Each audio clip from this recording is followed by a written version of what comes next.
Hi guys, welcome back to our channel Quality Education. आजको भिडियोमा हामी BBS थर्ड इयरको बिजनेस लको इम्पोर्टेन्ट च्याप्टर र च्याप्टर वाइज मार्क एनालाइसिस गर्नेछौँ।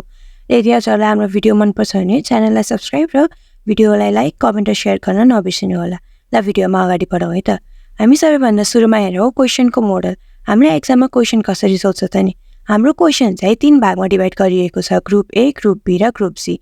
ग्रुप ए मा चाहिँ 10 वटा क्वेशन आउँछ 2 मार्क्सको, जुन चाहिँ तपाईले सबै एटेम्प्ट गर्नुपर्ने हुन्छ, र ग्रुप बी मा हुन्छ 6 वटा क्वेशन सोधेको हुन्छ, त्यसको मार्क्स चाहिँ 10 मार्क्स हुन्छ इच क्वेशनको, तर तपाईहरुले चाहिँ 5 वटा मात्रै एटेम्प्ट गर्नुपर्ने हुन्छ। र त्यसरी नै ग्रुप सी मा चाहिँ 3 टा क्वेशन सोधिएको हुन्छ, जुनले चाहिँ एउटा क्वेशनले क्यारी गरेको हुन्छ 15 मार्क्स, जुन मध्ये चाहिँ हजुरले जम्मा 2 टा मात्रै एटेम्प्ट गर्नुपर्ने हुन्छ। र हामी अब अगाडि बढौँ च्याप्टरहरु तर्फ। हाम्रो बिजनेस लमा च्याप्टरहरु के छन् त नि? टोटलमा हाम्रो 10 वटा च्याप्टर छ, र हाम्रो सेकेन्ड च्याप्टरमा चाहिँ भित्र सब च्याप्टरहरु पनि धेरै छ, र हाम्रो च्याप्टर नम्बर 10 मा पनि 2 टा सब च्याप्टरहरु छ।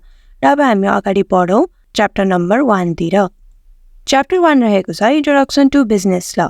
यो च्याप्टरमा चाहिँ भेरी सर्ट, यानी कि 2 मार्क्सको चाहिँ अलमोस्ट फिक्स हुन्छ। क्वेशन चाहिँ यहाँबाट धेरै सोधिरहेको देखिन्छ, र सर्ट क्वेशन 10 मार्क्सको पनि अलमोस्ट फिक्स नै हुन्छ, र लङ क्वेशन चाहिँ एकचोटि सोधेको छ, त्यो पनि तपाईहरुले तयारी गर्नु होला। जस यसमा चाहिँ 2-3 टा क्वेशनहरु चाहिँ एड गरेर चाहिँ हजुरलाई सोध्न सक्छ, र मेन फोकस चाहिँ हजुरले यो च्याप्टरमा गर्नुपर्ने भनेको क्लासिफिकेसन अफ ल, इम्पोर्टेन्स अफ बिजनेस ल र सोर्सेस अफ नेप्लिज बिजनेस ल हो। र अब हामी च्याप्टर नम्बर 2 तिर जाउँ।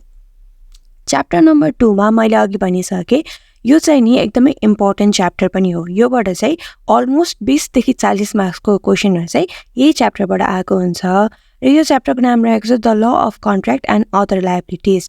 यसको भित्र चाहिँ 15 वटा सब च्याप्टरहरु रहेको छ, र त्यो च्याप्टरबाट के इम्पोर्टेन्ट छ त नि हेरौँ है त।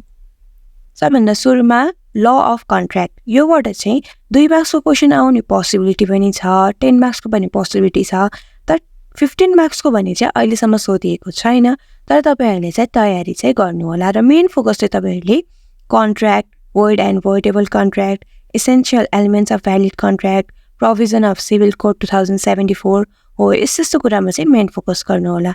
र अब हामी सेकेन्डमा जाउँ, अफर एन्ड एक्सेप्टेन्स। यसबाट पनि 2 मार्क्सको चाहिँ एकदमै इम्पोर्टेन्ट छ, धेरैचोटि रिपिट भइरहेको छ 2 मार्क्सको क्वेशनहरु, र 10 मार्क्सको र 15 मार्क्सको चाहिँ एक-एकचोटि सोधेको छ, त्यही पनि हेर्न चाहिँ नभुल्नु होला। र यसको मेन फोकस चाहिँ कम्युनिकेसन अफ अफर, एक्सेप्टेन्सको यसको डेफिनेसन अनि रुल्स रिगार्डिङ एक्सेप्टेन्स, यिनीहरुमा चाहिँ मेन फोकस गर्नु होला। त्यसरी नै थर्डमा जाउँ हामी कन्सिडरेसन। कन्सिडरेसनमा चाहिँ 2 र 10 मार्क्सको चाहिँ पोसिबिलिटी छ आउने, किनकि एक-दुईचोटि सोधेको छ, र यसबाट चाहिँ मेनली 15 मार्क्सको चाहिँ अलि धेरै सोधेको छ, त्यो भएर 15 मार्क्सको लागि चाहिँ अलि बढी फोकस गर्नु होला। यसमा चाहिँ मेन फोकस गर्नुपर्ने चाहिँ rules regarding consideration, concept of consideration etcetera.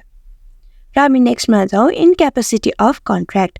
यसबाट चाहिँ 2 मार्क्सको चाहिँ इम्पोर्टेन्ट छ, किनकि 2 मार्क्सको क्वेशनहरु धेरै आइरहेको छ यो च्याप्टरबाट, र 10 मार्क्स र 15 मार्क्सको पनि पोसिबल छ। यसको चाहिँ मेन फोकस चाहिँ हजुरले contractual capacity, minor, alien enemy, agreement with the person of unsound mind हो, यति कुरामा चाहिँ फोकस गर्नु होला। र अब हामी नेक्स्ट जाउँ फ्री कन्सेन्ट। फ्री कन्सेन्टमा चाहिँ 2 मार्क्स र 10 मार्क्सको चाहिँ धेरै सोधिएको देखिन्छ, त्यही भएर यसमा चाहिँ अलि बढी फोकस गर्नु होला, र 15 मार्क्सको चाहिँ एकचोटि सोधेको त छ, फेरि पनि सोध्न नसक्ला भन्न सकिन्न, त्यही भएर प्र्याक्टिस चाहिँ गर्नु होला।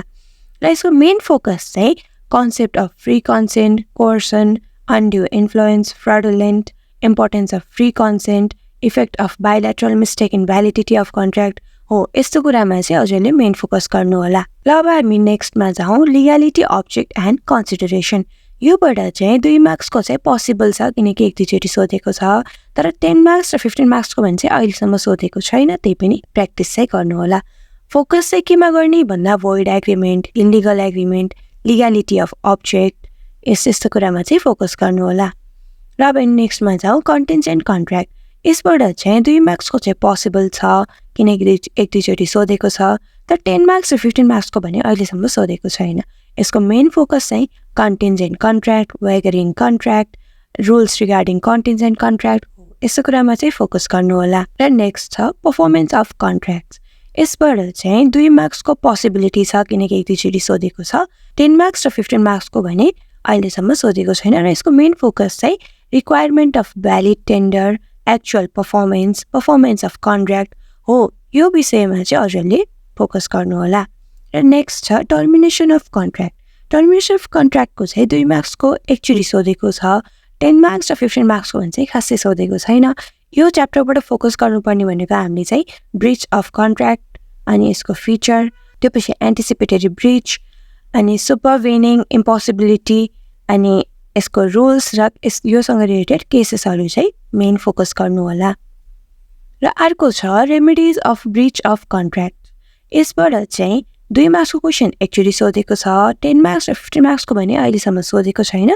त्यही पनि यसमा फोकस गर्नुपर्ने कुराहरू हेरौँ है त। फोकस गर्नुपर्ने कुराहरू injunction, damage, remedies available to injured party in case of breach of contract, anticipatory and actual breach of contract, यसको डिफ्रेन्सेसहरू यिनीहरूमा चाहिँ फोकस गर्नुहोला। Next quasi contract. क्वासी कन्ट्र्याक्टबाट चाहिँ 2 मार्क्सको क्वेसन चाहिँ धेरैचोटि सोधेको छ, त्यो भएको भएर चाहिँ यो चाहिँ अलि इम्पोर्टेन्ट छ। 10 मार्क्सको पनि पोसिबिलिटी छ, 15 मार्क्सको भने अहिलेसम्म सोधेको छैन। यसको फोकस गर्नुपर्ने कुराहरू क्वान्टम मेरिट, यो चाहिँ एकदमै धेरैचोटि सोधिरहेको छ repeatedly, what is quantum merit भनेर। त्यसरी नै quasi contract, when does claim on quantum merit arise हो, यति कुराहरू चाहिँ मेन फोकस गर्नुहोला। त्यसरी नै अगाडि बढौँ हामी अनजस्ट इन्रिचमेन्ट। यसबाट चाहिँ 2 मार्क्सको क्वेसन चाहिँ पोसिबिलिटी छ किनकि धेरैचोटि सोधेको छ, तर 10 मार्क्स र 15 मार्क्सको भने अहिलेसम्म सोधेको छैन। र फोकस गर्नुपर्ने कुराहरू चाहिँ अनजस्ट इन्रिचमेन्टको कन्सेप्ट, रिक्वायरमेन्ट, डक्टराइन अनि त्यो पछि legal provision as to obligation under unjust enrichment हो, यति कुरामा चाहिँ हजुरले फोकस गर्नुहोला। Next lease contract. योबाट चाहिँ 10 मार्क्स र 2 मार्क्सको चाहिँ पोसिबिलिटी छ क्वेसन आउने, 15 मार्क्सको चाहिँ आउन नि सक्छ नआउन नि सक्छ। यसको मेन फोकस चाहिँ कन्सेप्ट अफ लिज, लिजर र लिजी अनि यसको ड्युटिज एन्ड राइट्स, मतलब कि लिजर एन्ड लिजीको ड्युटिज एन्ड राइट्स अनि लिज अफ इमुभेबल प्रपर्टी हो, यति कुरामा चाहिँ फोकस गर्नुहोला, अरू खासै इम्पोर्टेन्ट छैन। र अब नेक्स्ट जाउँ हायर पर्चेस कन्ट्र्याक्ट। यसमा चाहिँ 10 मार्क्स र 2 मार्क्सको चाहिँ पोसिबिलिटी छ, 15 मार्क्सको पनि आउन पनि सक्छ है। 15 मार्क्समा आयो भने पनि 2-3टा क्वेसनहरूलाई जोडेर चाहिँ निकाल्छ क्वेसन। यसको मेन फोकस चाहिँ feature of hire purchase, concept, duties and rights of hirer and hiree हो, यति कुरामा चाहिँ हजुरले फोकस गर्नुहोला। नेक्स्ट जाउँ कन्सेप्ट अफ टर्ट्स। यसकोमा चाहिँ 2 मार्क्सको चाहिँ पोसिबिलिटी छ, 10 मार्क्स र 15 मार्क्सको पनि आउन सक्छ, मेबी मे नट बी। र यसको मेन फोकस गर्नुपर्ने कुराहरू मैले लेफ्ट ह्यान्ड साइडतिर राखिदिएको छु, जस्तै concept, character of principle of torts etcetera, यिनीहरू नै हजुरले हेर्नुभयो भने काफी हुन्छ। र अब हामी नेक्स्ट च्याप्टरतिर जाउँ, कन्ट्र्याक्ट अफ बेलमेन्ट एन्ड प्लिज। यो भनेको चाहिँ 3rd च्याप्टर रहेको छ। योबाट चाहिँ 10 मार्क्स र 2 मार्क्सको चाहिँ पोसिबिलिटी छ आउने, तर 15 मार्क्सको लागि चाहिँ यो इम्पोर्टेन्ट च्याप्टर हो। यसको फोकस गर्नुपर्ने कुराहरू चाहिँ bailment, pledge, bailor, bailee, duties and rights of finder of goods, यिनीहरू कुरामा फोकस गर्नुहोला। र धेरैचोटि रिपिट भएको क्वेसन चाहिँ cases with example where a non owner can make valid pledge भनेको छ, यो चाहिँ धेरैचोटि रिपिटेड भएको छ, त्यही भएर यसलाई चाहिँ अलि बढी फोकस गर्नुहोला। र हामी नेक्स्ट च्याप्टरतिर जाउँ, chapter 4 contract of sale of goods. यसकोमा चाहिँ 2 मार्क्सको चाहिँ पोसिबिलिटी छ, तर यो च्याप्टर चाहिँ 10 मार्क्सको लागि चाहिँ अलि इम्पोर्टेन्ट छ अनि 15 मार्क्सको चाहिँ एक्चुअली सोधेको छ, फेरि पनि आउन नि सक्छ नआउन नि सक्छ। यसको मेन फोकस चाहिँ concept, rights and duties of unpaid seller, warranty, यस्तै कुराहरूमा चाहिँ हजुरले फोकस गर्नुभयो भने यो च्याप्टर पनि सकिन्छ। र अर्को छ हाम्रो च्याप्टर कन्ट्र्याक्ट अफ एजेन्सी। यसबाट चाहिँ 2 मार्क्सको चाहिँ पोसिबिलिटी छ, एक दुईचोटि सोधेको छ र यो च्याप्टर पनि फेरि पनि 10 मार्क्सको लागि चाहिँ अलि इम्पोर्टेन्ट छ र 15 मार्क्सको चाहिँ एकचोटि सोधेको छ। र यसमा चाहिँ फोकस गर्नुपर्ने कुराहरू चाहिँ टाइप्स अनि mode of creating agency, agency of ratification, agency of estoppel हो, यिनीहरू कुरामा चाहिँ मेन फोकस गर्नुहोला। र त्यसै नै नेक्स्ट च्याप्टर छ कन्ट्र्याक्ट अफ क्यारिएज। यसबाट चाहिँ 10 मार्क्स र 2 मार्क्सको चाहिँ पोसिबिलिटी छ, एक दुईचोटि सोधेको छ भने 15 मार्क्सको चाहिँ एकचोटि सोधेको छ। यसको फोकस गर्नुपर्ने कुराहरू चाहिँ concept, characteristics, right and duties of common carrier, contract of affreightment अनि bill of lading, airway bill हो, यिनीहरू कुराहरूमा चाहिँ मेन फोकस गर्नुहोला। र हाम्रो नेक्स्ट च्याप्टर रहेको छ कन्ट्र्याक्ट अफ इन्डेमनिटी एन्ड ग्यारेन्टी। यसबाट चाहिँ 2 मार्क्स र 15 मार्क्सको चाहिँ पोसिबिलिटी छ भने यो च्याप्टर चाहिँ 10 मार्क्सको लागि चाहिँ अलि बढी इम्पोर्टेन्ट छ। यसमा चाहिँ फोकस गर्नुपर्ने कुराहरू चाहिँ स्योरिटी, ग्यारेन्टी, इन्डेमनिटी, सबअर्गेसन हो यिनीहरू कुराहरू र इन्डेम्निफायर र इन्डेम्निटी होल्डरको चाहिँ कन्सेप्ट राइट्स एन्ड ड्युटिजहरू चाहिँ अलि बढी फोकस गर्नु होला। र हामी नेक्स्ट च्याप्टरतिर जाउँ, ल अफ कम्पनी एन्ड इन्सल्भेन्सी। 15 मार्क्सको लागि चाहिँ अलि बढी इम्पोर्टेन्ट छ। 2 मार्क्स र 10 मार्क्सको पनि क्वेसन चाहिँ आउन सक्छ, त्यसलाई चाहिँ नछुटाउनु होला। फोकस चाहिँ मेन केमा गर्ने भन्दा winding up, insolvency and its feature, rights and duties of auditor हो यिनीहरू कुरामा चाहिँ तपाईँहरूले मेन फोकस गर्नु होला। र हामी नेक्स्ट च्याप्टरतिर जाउँ, डिस्प्युट सेटलमेन्ट सिस्टम।